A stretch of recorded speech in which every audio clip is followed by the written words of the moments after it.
प्यारे बच्चों, ये सेकेंड सीटिंग का ये सेट कोड ए है जो आपने मैथ का एग्जाम दे करके आए, उसका हम आंसर की आपके सामने लेकर के आया है। ये वीडियो लेट से जा रही है क्योंकि हमें सॉल्व करना पड़ा है। ओके, तो देखो ये सारे के सारे जितने भी क्वेश्चन हम आपको बताए थे सारे के सारे क्वेश्चन लड़ चुका है और काफ़ी सिंपल क्वेश्चन पूछा था, कोई हार्ड नहीं था। ठीक है, तो यहाँ पे पहला क्वेश्चन क्या था, इसे जो रेकरिंग वाला है इसे पी वाई क्यू के रूप में बदलना था, है ना, यानी भिन्न के रूप में बदलना था। इसका करेक्ट आंसर क्या हो जाएगा, 49/99, क्योंकि जो भी संख्या होता है उस संख्या को हम तो लिख लेते हैं, है ना, और जितनी संख्या पे बार लगा रहता है उतना हम क्या करते हैं, 9 डाल देते हैं, तो उतना हम 9 डाल देंगे तो 49/99 आ जाएगा, है ना। ऑप्शन बी करेक्ट आंसर है। वही हम बात करते हैं प्रश्न क्रमांक 2 की। तो 2 क्या कहता है कि निम्नलिखित में से कौन अपरिमेय संख्या है। ये तो बड़ा सिंपल था, √27 क्या है, ये अपरिमेय संख्या है। ओके, चलिए, यानी ऑप्शन सी करेक्ट आंसर है। वही हम बात करते हैं यहाँ पे तीसरा प्रश्न कहता है कि बहुपद इतना इतना का शून्यक है।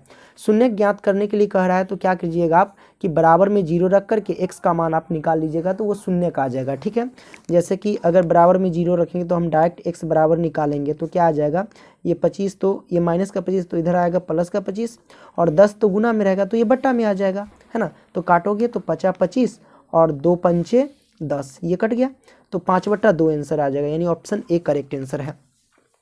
चौथा प्रश्न की हम बात करते हैं। यहाँ पे चौथा कहता है कि बहुपद 3x² + 8x + 10 का घात होता है। घात क्या होता है, जैसे बहुपद देख लेना, ठीक है, उसमें देखना कि सबसे बड़ी संख्या घात के रूप में क्या है, वही हमारे पास क्या होता है, घात होता है।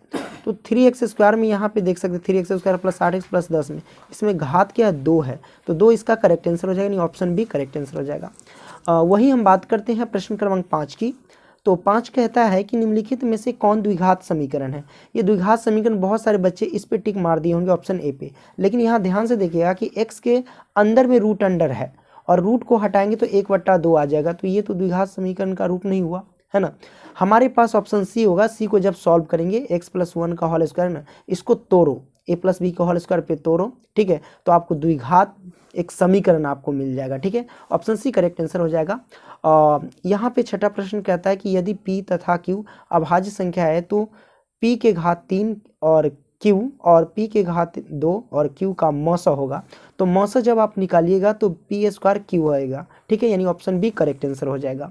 अब वही हम बात करते हैं 7 कहता है कि sin 90° - θ - cos θ। आपको पता है कि sin 90° - θ क्या होता है, cos θ।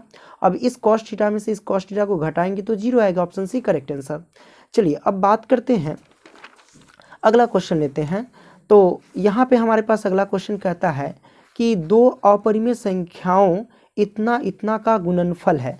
तो कहने का मतलब ये देखिए, आपको पता है कि जब 2 अपरिमेय संख्या का गुणनफल करते हैं तो क्या होता है। तो 2 अपरिमेय संख्या हमको दिया, इन दोनों का गुणनफल करेंगे। जब गुणनफल करेंगे तो हमारे पास क्या आएगा, एक परिमेय संख्या आएगा। जैसे कि अगर इन दोनों का गुणा करेगा तो a + b का रूप का ये है और ये a - b का रूप का है, तो a + b × a - b पे जा रहा है। तो a² करेंगे, 3 का स्क्वायर करेंगे तो 9, और √5 का स्क्वायर करेंगे तो 5 आएगा, है ना। तो 9 में से 5 जाएगा तो क्या होगा, 4, और 4 क्या है, एक परिमेय संख्या है, तो ऑप्शन ए करेक्ट आंसर हो जाएगा 9 का। ठीक है, यहाँ पे हम सॉल्व तो नहीं करेंगे, डायरेक्ट सारा के सारे जो है हम बताने का कोशिश करते हैं। देखिए 10वां प्रश्न कहता है कि द्विघात बहुपद इतना इतना कि शून्यक है। शून्यक निकाल लेना, क्या दिक्कत है, गुणनखंड तो आता ही होगा। जब आप गुणनखंड निकालेंगे तो हमारे पास 2, -6 आएगा, यानी x की जो वैल्यू आएगी वो 2, -6 आएगा। ओके, करेक्ट ना बाबू। अब हम क्या करते हैं, अगला प्रश्न ले लेते हैं। यहाँ पे देख सकते हैं क्वेश्चन नंबर 11 कहता है, ये हमारे पास द्विघात बहुपद है और इसका कहता है कि अल्फा + बीटा बराबर, पूछ रहा है कि आपसे क्या होगा। अल्फा + बीटा बराबर क्या होता है बाबू, तो -b/a होता है। अब इसमें पुट कर देना, ठीक है। b की वैल्यू पहले से माइनस के साथ है, तो -7 से इस माइनस में गुना करेंगे तो प्लस का 7 हो जाएगा, और a की वैल्यू यहाँ पे हमारे पास 6 है तो 6 रख देंगे, 7 बटा क्या हो जाएगा, हमारे पास 6 आंसर हो जाएगा, तो ऑप्शन ए करेक्ट आंसर हो जाएगा। ठीक है, 12 क्या कहता है यहाँ पे, यदि बहुपद इतना इतना के शून्यक बराबर है परंतु विपरीत चिन्ह के हो तब a बराबर होगा, तो ऑप्शन सी करेक्ट आंसर हो जाएगा, यानी इसका 0 हो जाएगा। ठीक है, यहाँ पे 13 ले लेते हैं। 13 कहता है कि निम्नलिखित में से कौन द्विघात बहुपद है जिसके शून्यक 0 और 5 है। देखिए बाबू, शून्यक है, एक को मान लीजिएगा अल्फा, यानी अल्फा को मान लीजिएगा 0 और बीटा को मान लीजिएगा 5, और द्विघात बहुपद का सूत्र लगा करके उसमें पुट कीजिएगा तो आपका आंसर निकल करके आ जाएगा, ऑप्शन बी करेक्ट आंसर है। ठीक है इसका। चलिए अब हम क्या करते हैं, वही हम बात करते हैं प्रश्न क्रमांक 14 की। तो यहाँ पे 14 कहता है ये हमारे पास दिए गए, इसमें ए का मान, यानी दो आपको रैखिक समीकरण दिए गए हैं और इसमें ए का मान पूछा जा रहा है कि क्या होगा। जब आप निकालेंगे, इसे सॉल्व करेंगे तो आपको ऑप्शन डी निकल करके आएगा, यानी ए की जगह पे 4 जब रखेंगे तो इस समीकरण निकाय का कोई हल नहीं होगा, इस बात को ध्यान रखना, ठीक है। तो ऑप्शन डी करेक्ट आंसर हो जाएगा। वही हम बात करते हैं 15 की, तो इसका मूल पूछ रहा है, मूल निकाल लीजिए, क्या दिक्कत है ना। द्विघात यानी गुणनखंड विधि से आप क्या कर सकते हैं, इसका मूल निकाल सकते हैं। ऑप्शन सी करेक्ट आंसर हो जाएगा, यानी -4 हो जाएगा 15 का। वही हम बात करते हैं 16 का। 16 कहता है देखो समीकरण इतना इतना दिया गया, इसका विवेचक बराबर पूछ रहा है, यानी डी बराबर, जैसे कि डी बराबर b² - 4ac होता है, उस फॉर्मूला पे इस सभी को पुट कर दीजिए, आपका आंसर निकल करके आ जाएगा, है ना। अब यहाँ पे तो इसका आंसर कितना आएगा बाबू, 64 आएगा। इसका आंसर आपने निकाल करके देख लेना। क्या मैं निकाल दूँ आपको, जैसे b² - 4ac होता है, b के जगह पे क्या है 10 है, और 10 का स्क्वायर करेंगे तो 100 हो जाएगा, है कि नहीं। -4ac तक 4 यानी गुने में, और c के जगह पे √3 है तो √3 और गुने में 4ac, और a के जगह पे यहाँ पे देखो a के जगह पे ये रखना और c के जगह पे ये रखना, तो 3 √3 ये रख देंगे, यही आएगा, ठीक है। √3 से √3 में गुना करेंगे तो हमारे पास 3 आएगा, इस 3 से इस 3 में गुना करेंगे तो 9, और 9 से 4 में गुना करेंगे 9 चौक 36। अब 100 में से 36 घटाएंगे तो कितना होगा, 64। ऑप्शन सी करेक्ट आंसर हो जाएगा। वही हम बात करते हैं 17, 234 के अभाज्य गुणनखंड में 3 का घात होगा। 3 का घात क्या होगा ये पूछ रहा है, कोई दिक्कत नहीं, 234 का क्या करना, आप अभाज्य गुणनखंड कर लेना, उसमें देखना कि 3 का कितना घात होता है, ठीक है। तो आपको पता चलेगा कि 3 का घात 2 आता है, यानी 3 की जो संख्या होगी वो 2 बार होगी, ठीक है। ऑप्शन सी करेक्ट आंसर हो जाएगा। 18 क्या कहता है कि एक द्विघात बहुपद की शून्यकों का योग, शून्यकों का योग मतलब अल्फा प्लस बीटा, तथा शून्यकों का गुणनफल यानी अल्फा इंटू बीटा क्रमशः इतना इतना है तो बहुपद है। सिंपल सी बात है, ये हमारे पास शून्यकों का योग है एवं ये शून्यकों का गुणनफल है, और द्विघात बहुपद का सूत्र लिखिए, आंसर आ जाएगा। जब आप निकालेंगे तो ऑप्शन बी करेक्ट आंसर हो जाएगा, ठीक है। वही हम बात करते हैं बाबू प्रश्न क्रमांक 19 की। तो यहाँ पे 19 क्या कहता है, एक घात वाला बहुपद कहलाता है, रैखिक बहुपद कहलाता है। ऑप्शन सी करेक्ट आंसर है, ठीक है। 20 क्या कहता है, निम्नलिखित में से त्रिघात बहुपद का सबसे व्यापक रूप है। आप देख लेना कि जिस बहुपद में आपका जो घात है 3 अधिकतम होना चाहिए, अधिकतम 3, अगर उसमें अगर 3 के साथ साथ अगर घात 4 भी है तो वो नहीं हो सकता, जैसे कि यहाँ पे देख सकते हो 4 है, यहाँ पे ये नहीं हो सकता है, इसमें 3 भी है ना, तो ये नहीं हो सकता क्योंकि इसमें अधिकतम घात 4 है। यहाँ पे ये देखिए ax के पावर 3 है plus bx² plus x plus d, और a के बराबर में 0 नहीं होना चाहिए, यही हमारे पास क्या है, त्रिघात बहुपद का व्यापक रूप है। ऑप्शन सी करेक्ट आंसर है।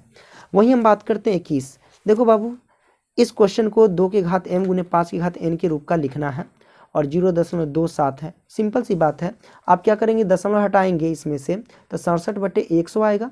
अब 100 को जब तोड़ेंगे ना तो कितना आएगा, 2 के घात 2 आएगा गुने 5 के घात कितना आएगा, 2 आएगा, क्योंकि 5 का स्क्वायर कितना 25 और 2 का स्क्वायर 4, तो 25 और 4 कितना होगा 100, तो 100 तो पूरी रहती, यानी ऑप्शन बी करेक्ट आंसर हो जाएगा, है ना।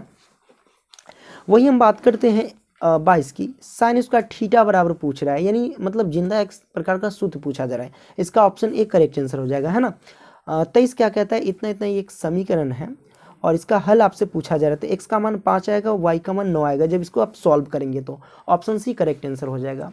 वही हम बात करते हैं 24 की। एक समांतर श्रेणी के प्रथम 3 पद क्रम से इतना इतना इतना है, तो y बराबर पूछ रहा है, क्या हो, बड़ा सिंपल है, आप क्या करना, d निकाल लेना, d1 निकाल लेना और d2 निकाल लेना। जब दोनों निकालेंगे तो दोनों को बराबर कर देना, जब बराबर करोगे तो y का मान निकल जाएगा जब सॉल्व करोगे तो, ठीक है। तो यानी इसका करेक्ट आंसर आएगा 5, ठीक है।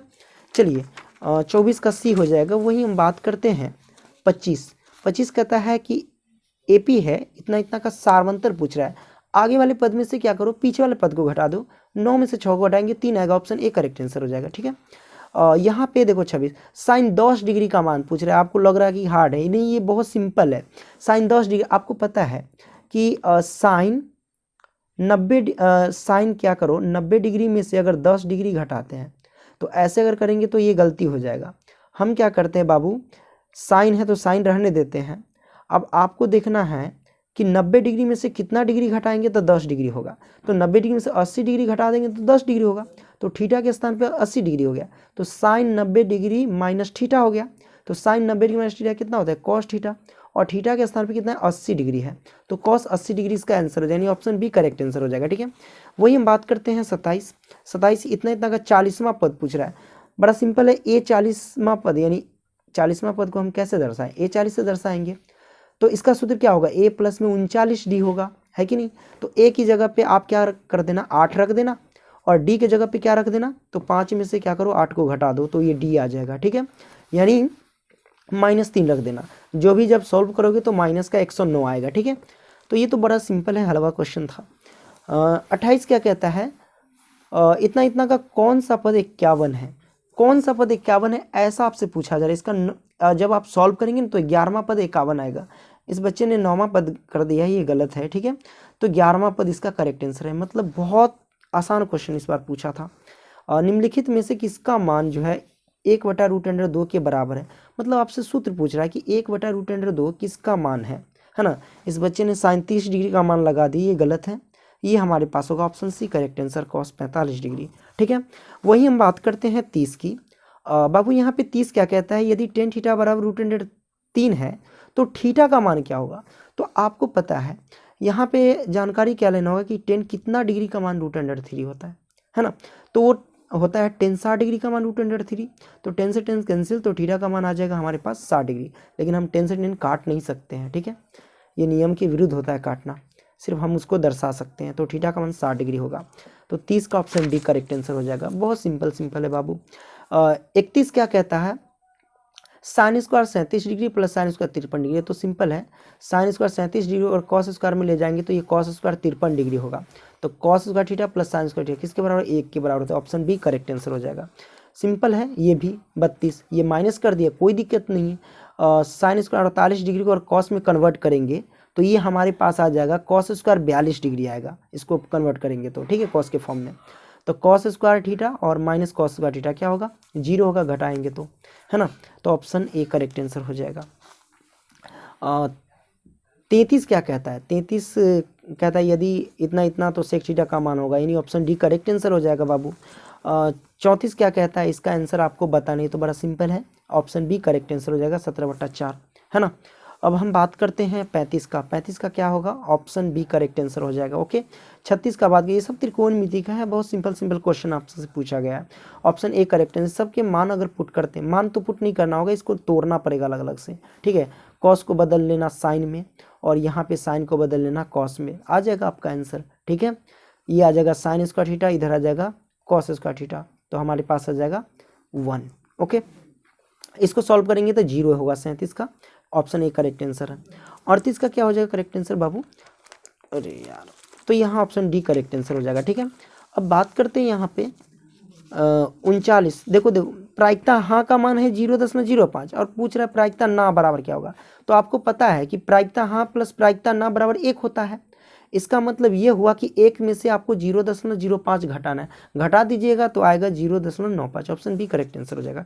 ठीक है, वहीं हम बात करते हैं 40 के। देखो साइन स्क्वायर थीटा -1, आप कहेंगे कि sir 1 minus sine square theta हम सूत्र याद किए थे, ये पूछ रहा है साइन स्क्वायर थीटा -1, ये तो मतलब आपको पगला रहा है ना, पगला नहीं रहे, थोड़ा सा कंफ्यूज कर रहा है। ठीक है, होशियार रहेंगे तो बना लिए होंगे। साइन स्क्वायर थीटा -1 किसके बराबर होगा, तब माइनस कॉस स्क्वायर थीटा के बराबर होगा। तो कॉस स्क्वायर थीटा से कॉस स्क्वायर थीटा एक मरतबे कटेगा, तो माइनस का 1 आंसर आ जाएगा, यानी ऑप्शन सी करेक्ट आंसर हो जाएगा। ठीक है, ओके, इसका क्या करेक्ट आंसर है, जब इसको सॉल्व करेंगे तो 2/5 हो जाएगा, ऑप्शन सी करेक्ट आंसर है। वही हम बात करते हैं 42, इसको जब आप सॉल्व करेंगे तो ऑप्शन बी करेक्ट आंसर आ जाएगा 42 का। वही हम बात करते हैं 43 का। 43 को सॉल्व करेंगे तो ऑप्शन बी करेक्ट आंसर हो जाएगा। ठीक है, अब बात करते हैं 44 का। 44 का ऑप्शन डी करेक्ट आंसर है, सबका मान पुट कर देना है ना। तो मान पुट करोगे, जब सॉल्व करोगे तो 1/√3 आएगा। 45 का हो जाएगा ऑप्शन डी करेक्ट आंसर। बड़ा सिंपल है, ए की जगह पे 45 डिग्री रखना है, सेक 45 डिग्री और यहाँ पे कॉसेक 45 डिग्री। तो सेक 45 डिग्री मान √2, कॉसेक 45 डिग्री मान √2, तो एगो √2 एगो √2 जोड़ेंगे तो 2 √2 होगा। ठीक है, अब यहाँ पे क्या करते हैं 46 का करेक्ट आंसर क्या हो जाएगा, ऑप्शन सी करेक्ट आंसर है। इसको मैंने सोल्व किया, ये बच्चे ने टिक लगाया जो कि ये गलत है, 30 √3 मीटर होगा। ठीक है, अब यहाँ पे हम 47 देख लेते हैं। देखो इसका कैसे होगा, देखो अल्फा का भी मान है 30 डिग्री, बीटा का भी मान 30 डिग्री, तो cos into alpha plus beta पूछ रहा है, तो अल्फा 30 अब बीटा भी 30 30 60 डिग्री, तो cos 60 डिग्री मान कितना होता है 1/√2, सॉरी 1/2, तो ये आंसर हो जाएगा ऑप्शन सी करेक्ट आंसर। 48 का इसका सॉल्व करना है तो इसका correct answer option C correct answer होगा। 49 का क्या हो जाएगा बाबू, इसका सॉल्व करेंगे तो option A correct answer, option B हो जाएगा एक आंसर, ठीक है। अब बात करते हैं 50 की, तो 50 करेक्ट इसका सॉल्व करेंगे तो कितना होगा 4/√3। आपको सोच रहे होंगे कैसे होगा बाबू, ये 10 5 डिग्री है और ये 10 85 डिग्री है, तो हम 10 5 डिग्री को क्या करते हैं पहले कॉट में बदल देते हैं। 10 5 डिग्री को और कॉट में बदलेंगे तो कितना होगा कॉट 85 डिग्री होगा। कैसे, क्योंकि आपको पता है कि tan थीटा है ना, तो बाबू 90 डिग्री में से हम कितना डिग्री घटाएंगे कि 5 डिग्री आएगा, तो हम कहेंगे बाबू 85 डिग्री घटाएंगे तो, है ना। तो 10 है तो 10 और 90 में से 85 डिग्री जाएगा तो 5 डिग्री आएगा। अब ये देखो 10 90 डिग्री माइनस थीटा किसके होता है, तो 10 90 डिग्री माइनस थीटा किसके बराबर कॉट थीटा के बराबर, तो कॉट 85 डिग्री हो जाएगा। कॉट 85 डिग्री से 10 85 डिग्री में गुना करेंगे तो 1 होगा, यानी थीटा के समझ में ये थीटा थीटा बराबर हो जाएगा ना, इसलिए 1 और 1 में 4 से गुना करेंगे तो 4, है ना। अब 4 ये आ जाएगा, ठीक है, और गुने में 10 30 डिग्री का मान कितना होता है 1/√3। ओके, 4 से गुना करेंगे 4/√3, 4/√3 आ जाएगा ऑप्शन ए करेक्ट आंसर। तो मैंने इतना तक सॉल्व किया था, आगे मैं सॉल्व नहीं करूँगा, ठीक है। चलो आई होप कि आप समझ गए होंगे। आगे मैं 50 से 51 से 100 तक मैं दूसरे वीडियो में डाल दूंगा, लिंक डिस्क्रिप्शन में मैं डाल दूंगा, ठीक है, देख लेना। धन्यवाद।